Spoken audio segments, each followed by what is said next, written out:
Most people don't fail at P2P trading because the opportunity is bad. They fail because they underestimate how different P2P trading actually is. If you've tried P2P trading and lost money, got scammed, or felt like it wasn't worth the stress, this video is for you. And if you're thinking of starting P2P trading, this video might save you months of frustration. Today, I'm breaking down why most people fail at P2P trading, the mistakes beginners keep repeating, and how to avoid them so you can approach it the right way. What P2P trading really is. Let's start with clarity. P2P trading is not easy money. It's not passive income. And it's not just buying low and selling high. P2P trading is risk management, communication, speed, and discipline. You're not just trading price, you're dealing with people. And most people fail because they treat P2P like regular spot trading or investing. That's the first mistake. Reason 1, they start without a system. This is the biggest reason people fail. Most beginners open P2P ads randomly, copy prices without understanding margins, accept any trade that comes in. There's no system, no rules for pricing, order limits, payment methods, or dispute handling. Without a system, one bad trade can wipe out days of profit. How to avoid this? Before you place your first ad, define your minimum and maximum trade size, your profit margin, your preferred banks or payment methods, your response time rules. P2P reward structure, not guessing. Reason 2, they ignore risk management. Many people focus only on profit. That's dangerous. They lock large amounts in one trade, trade with unverified users, accept payments they don't fully understand. In P2P, risk doesn't come only from price, it comes from counterparties. How to avoid this? Start with small amounts. Trade with verified users. Avoid rush trades. Never release crypto before confirming payment. Slow and controlled beats fast and reckless.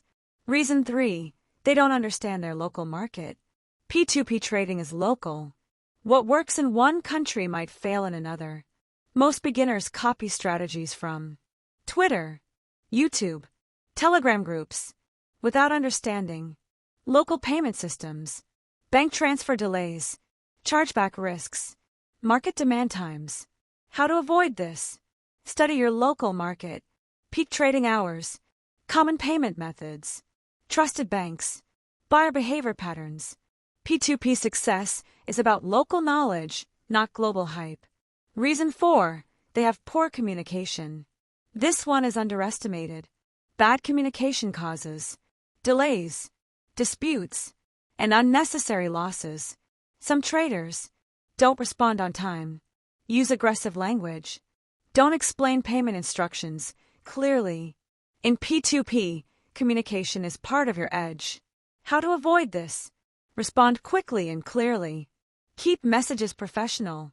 Set clear instructions in your ads. Stay calm during disputes. Professional communication builds trust, and trust reduces risk. Reason 5, they expect quick results. This mindset destroys many traders.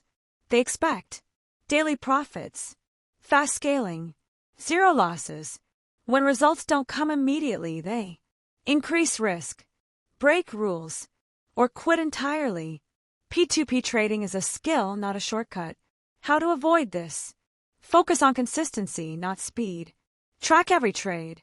Improve margins slowly. Treat early losses as tuition. Those who last the longest usually win. How to avoid failing at P2P trading? Let's simplify it.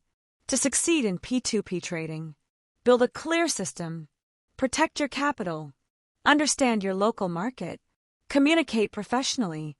Be patient. You don't need to be aggressive. You need to be disciplined. P2P trading rewards traders who think long-term. If you're serious about P2P trading, don't rush it. Learn the process. Refine your system. Protect your capital. If you want, I've shared more detailed videos on building a P2P trading system, managing risk, and avoiding common scams. Check those out on the channel. And if this video helped you, like it, subscribe, and share it with someone who's thinking about P2P trading. Trade smart. and I'll see you in the next one.